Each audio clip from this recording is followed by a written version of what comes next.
Oh my gosh, we're best friends. Oh my gosh, we're gonna be so annoying together. We're gonna laugh, we're gonna do that. Freaking Fred, send them home. Push it.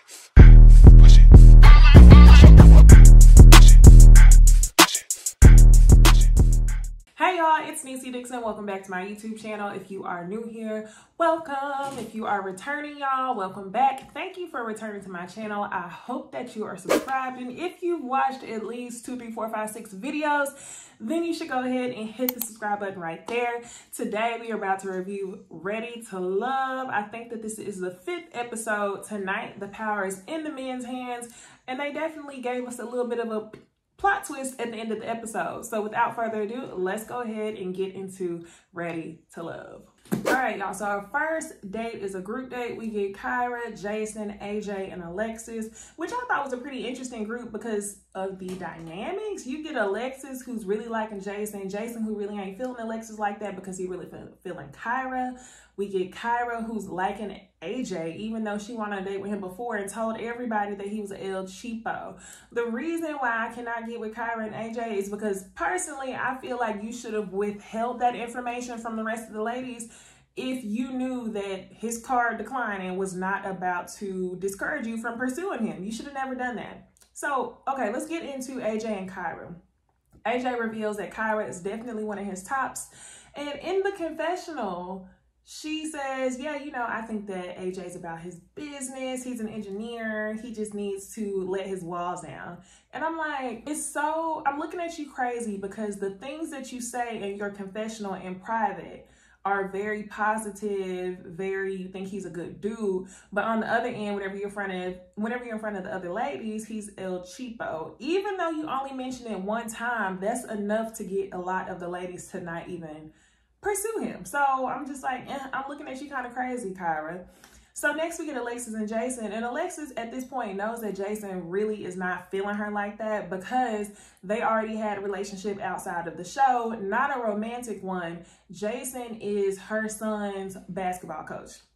So Jason admits that he just can't get over her being one of his basketball kids' parents.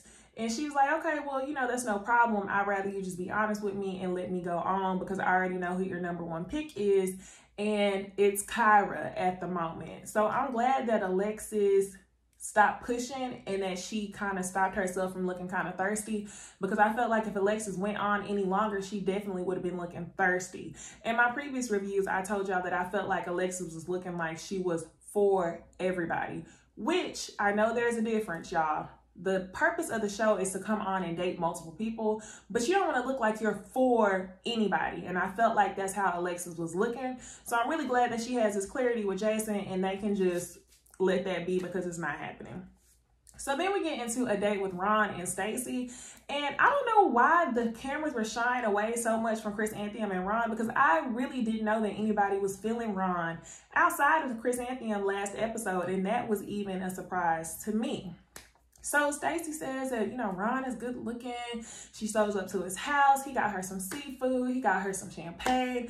And just based off that, y'all, I feel like I'm gonna have to get me some seafood or something tonight. That was just sounding good. So he's talking to her, asking her about how she ready to move on. You know, Stacy's been divorced for 4 years. She has 3 children and she feels like they're all cheering her on. They want her to come on this show and walk away with somebody.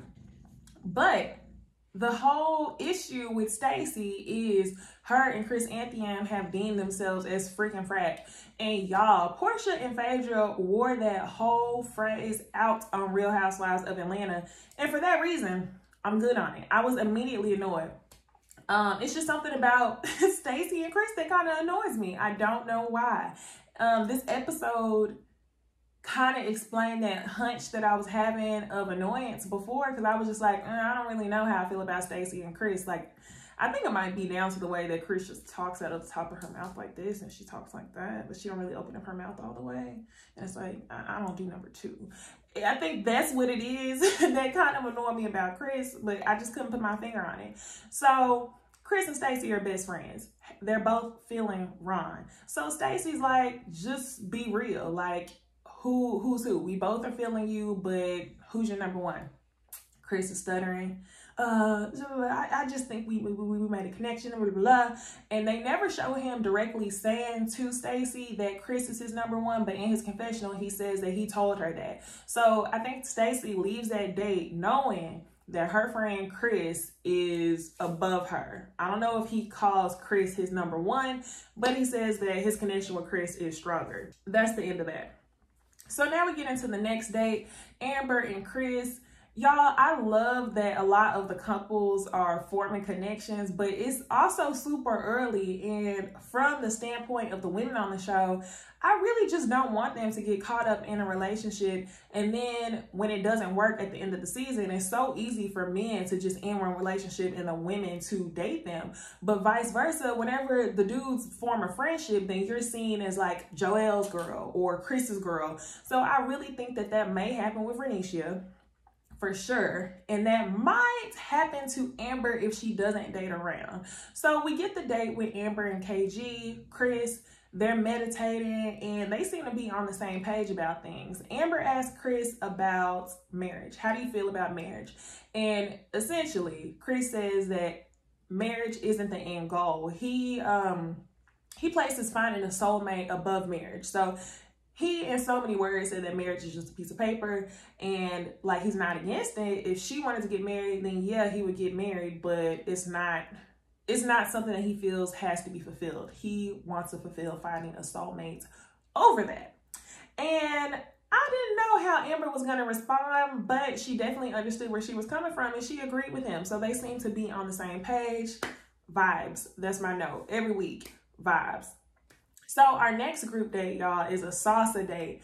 And I was laughing so hard at Ron in that room dancing. They like, all right, Ron, Chris is walking up. Go ahead and start dancing. He ain't got no hip action from what I'm seeing.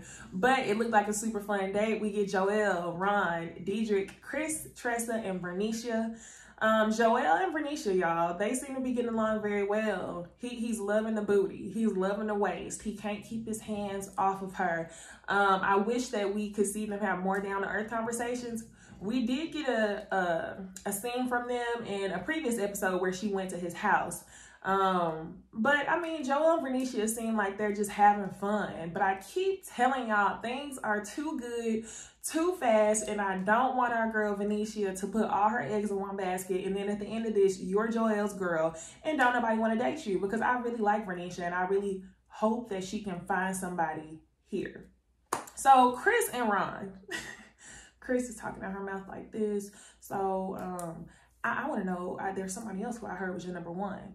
Chris heard somebody else was Ron's number one, and I was kind of confused. So I'm like, who is that? We've already cleared things up with Stacy.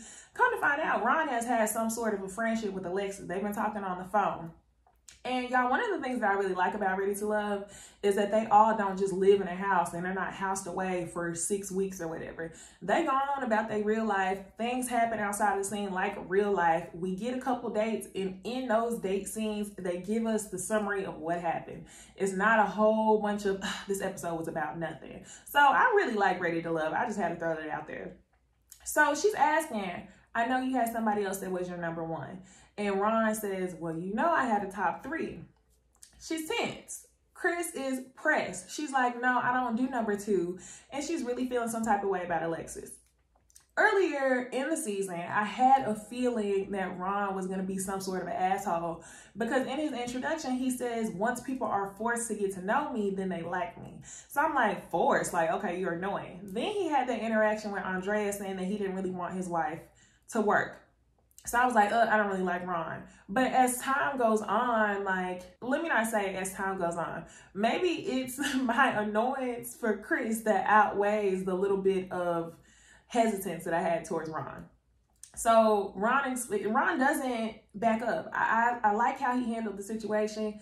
He doesn't force Chris into making him say that, no, Chris, you're my number one. He sticks by his guns. I think it's way too early in the season to feel like you can't be somebody's number two. You should be glad if you're in the top two, because you need to have options. So I'm like, Chris, girl, goodbye. Ron, you know, you might be turning around in my book. Now we get to another date. We get Diedrich and Tressa, and y'all, this is the date that I was waiting for. I really wanted Tristan to make a connection with somebody there, and I felt like Diedrich could be a genuine person. I mean, he still seems to be a genuine person, but this date was just flat AF. He felt like there was no connection with Tressa. He felt like he was still with the homie. But part of me is like, at a spice store, what did you think was going to happen at a spice store? Y'all had just been sitting and talking. Y'all didn't do anything, I guess, physical. It would have been cool if y'all even went bowling, race car driving, something, putt-putt golfing, playing basketball, where y'all could touch, talk, you know, be interactive. You walking around talking about the history of certain spices and stuff, and I'm like, what did you think was going to come from that date?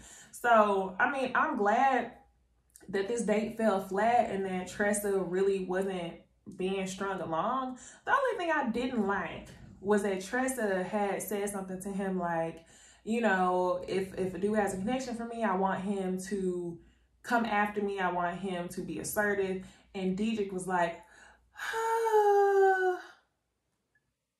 if a dude wants you, then he's going to come for you. And I wish that he didn't play this like, if a guy wants you. I wish he kind of just said, you know what, like there's no connection there. Because to me, I feel like Tressa would have been the type of person to be able to handle it. And all in all, I don't think anybody else on this show is for Tressa. A lot of the dudes seem to be very shallow, very physical, and that's pretty much it. So I really didn't want her to stay on the show any longer because none of the other dudes would even be worth her time. So now we get to the masquerade ball, y'all. Masquerade ball, y'all. And it looks super fun, y'all. I've always wanted to do a masquerade ball. I always see the stuff on TV and I'm like, ooh, that sounds fun. I mean, you know who everybody is, but you're supposed to come and show out. So Alexis showed up. Her dress was beautiful. She did look like she was going to a wedding or something. And I was like, ooh, reception dress vibes. Let me take note. It was really cute. But y'all, we thought Alexis was gonna show up and be like the best dressed. Liz walked through that door. Although Liz was not the best dressed, Liz showed out in the body category, the hair category. Liz had her peephole and titties out. Booty was sitting. She had the slit in the dress, had a little bit of thigh out. Everybody's mouth dropped, y'all. And our dude David, who seems to be very controlling, and I bet he's territorial, wasted no time. He ran up on Liz, grabbed her hand. Oh, you looking good, da-da-da-da. Y'all know he don't play that. I really thought he was going to be feeling some type of way about her having her titties out in front of everybody. But I feel like he's definitely going to show his ass once he finds out that Liz has a connection with Jason. So yeah, Liz shows up. David didn't waste no time. We get Ron and Stacy and they're talking, and Stacy again is intruding on something that's not necessarily her business. She is talking about her friend Chris. You need to go ahead and make a decision. I know your number one is over there. I know Alexis is over there. And I'm just like, Stacy, Ron has already had the conversation with you to let you know that he would end up pursuing your friend over you. Now, he never told you if Chris was gonna be spot one, spot two. So for that reason, I felt like Stacy definitely should have backed up and stayed in her lane. And I feel like she was kind of sort of cock blocking. Like, this is a show where you're supposed to date multiple people, and it's hard for many of the men to get to know y'all if y'all are together all the time. Stacy says later on, oh, y'all just don't want to get caught up. But I don't think that's what it is. It's like the dudes want to feel like they can date one of y'all without dating both of y'all. So I definitely feel them on that. Freaking Frank, send them home. I was just so ready. Like, send the both of them home. I'm tired of seeing the two of them together already. I know they're going to get on my nerves. I don't know. It's something about my personality. I've never met anybody and 2 seconds after I met them, it's like, oh my gosh, we're best friends. Oh my gosh, we're going to be so annoying together. We're going to laugh. We're going to do that. I don't really like that. And I hate when girls do that. Stacy and Chris seem like the type of women to me to go one weekend without seeing each other, and the next time they walk into the room, I was never that girl. I was never. And I think that's why I'm just like, ugh, I'm annoyed. So Jason and Liz, y'all. Jason was looking thirsty. He was ready. He needed Liz to quench his thirst. As soon as she walked in, he was all up in her chest. Her hair was laid. Everything was looking nice. And they having a conversation on the couch. And I just thought it was very weird because Jason looks like a baby to me in the face, and Liz gives me grown woman vibes. She is a little bit older than him, but nothing crazy. And I just didn't really see it. But Liz is open to seeing Jason. Jason could not keep his mouth closed, y'all. We seen every single bit of them gums when he was sitting up there talking to Liz. And I was like, damn, if you didn't know now you know. Jason has more gums than teeth, because sitting around Liz, he could not keep his mouth closed at all. So Liz definitely made her way to Jason's top. Then we get Ron and Alexis. Ron dipped on Chris to go talk to Alexis, and I thought it was hilarious. And he's talking to Alexis, and he makes it clear, like, nah, you're still my number one. And for that reason, I respect Ron. You never waver, even under the pressure of Stacy, even under the pressure of Chris. Go ahead and keep your number one with who it is. So, y'all, I'm here for Ron and Alexis. Now, y'all, after a super fun masquerade ball, we get to the men's lounge, and this is where they start talking.